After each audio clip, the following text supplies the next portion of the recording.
Up on my shirt here. I don't have much of a voice here, guys, so I'm going to get through what I can. I told the guys in the locker room after the game that I'd felt like leading into tonight when adversity had hit, we had some guys go on an island by themselves and kind of separate. And I never felt one time during the course of tonight's 45 minutes of action that they didn't stay together. So really big positives in that. The second half adjustment was when we came out and we full court pressured and we got after them defensively. We started trapping. We tried to make the game. They were running the shot clock down each and every time down. They were trying to shrink the game, which is what they should do with such a small, roster in terms of available players. And as talented as they are in terms of making plays offensively, they just constantly put you in one-on-one situations, which is probably the way to win for them at this period in time. The challenge for our guys going into the game that came to fruition tonight, we were 1.07 points per possession in second half defense, 0.88 points per possession first half, which equates to about 25 point half, 1.07. I don't even know what that equates to, a lot.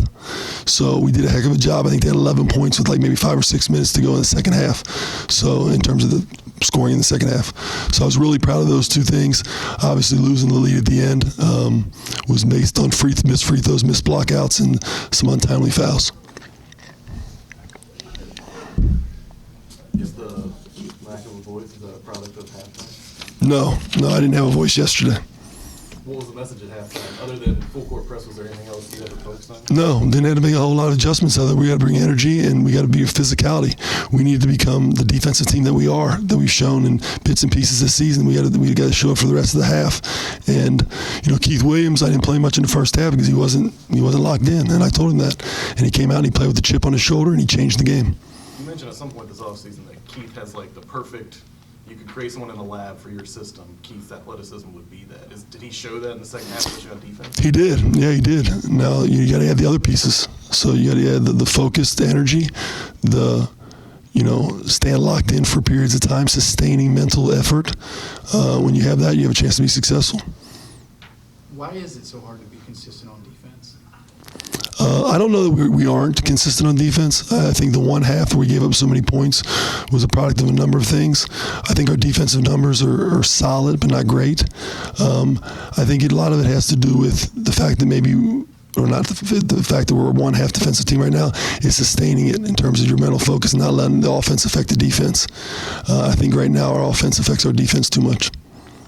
What about on the flip side, when you're able to create turnovers and get out in transition, that seems to be where you guys sometimes struggle? Yeah, there's no question. I feel like we're middle ground on a lot of things right now. We need to become a little better at certain few, and I'm going to evaluate what those things are over the next 24 hours.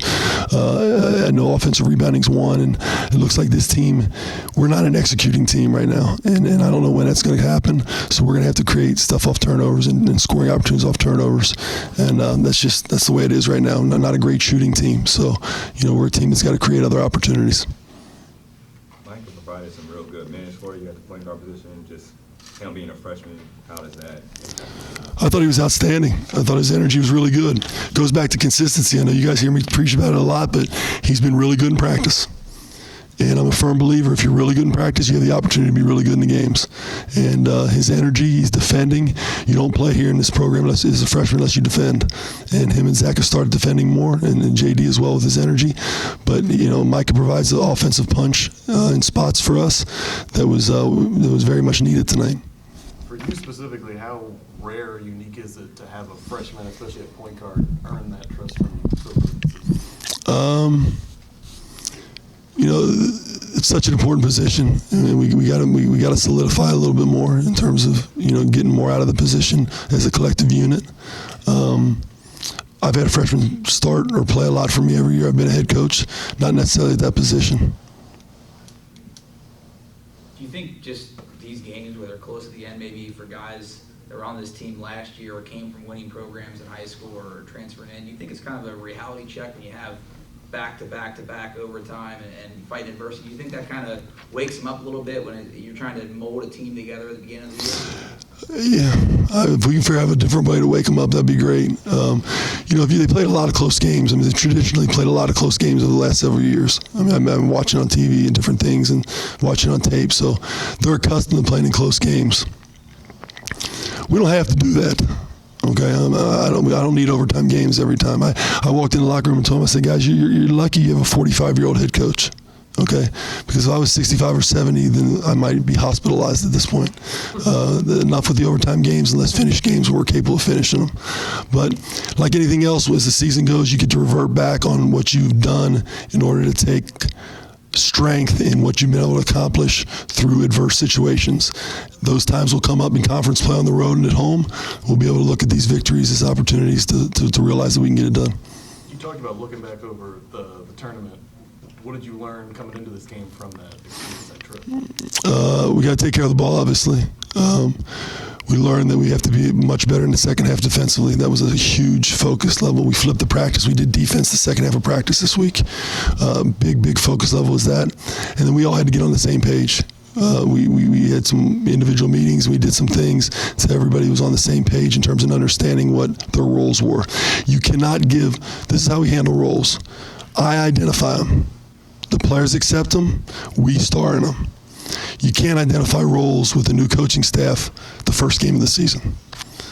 It's ever evolving. After about 7 or 8 games, you can start that process. That process started over the last 2 days, and I thought you saw it matriculate on the court tonight. John, you got 34 points in the case of your team. Are you looking to play a little bit more inside outside with your offense as you guys get rhythm? Very much so. I didn't think Chris had 0 points in the first half, and it was a large part to Chris. Chris didn't get after it in the first half, and he did in the second half. And that part of it was we got in transition. There were some loose balls. We got offensive rebounds. We want 50-plus paint touches a game. You get paint touches through dribble penetration, offensive rebounds, and post touches. Okay? So we need as many offensive rebounds and post touches as we can get. Anything else? Thanks. Thanks, guys.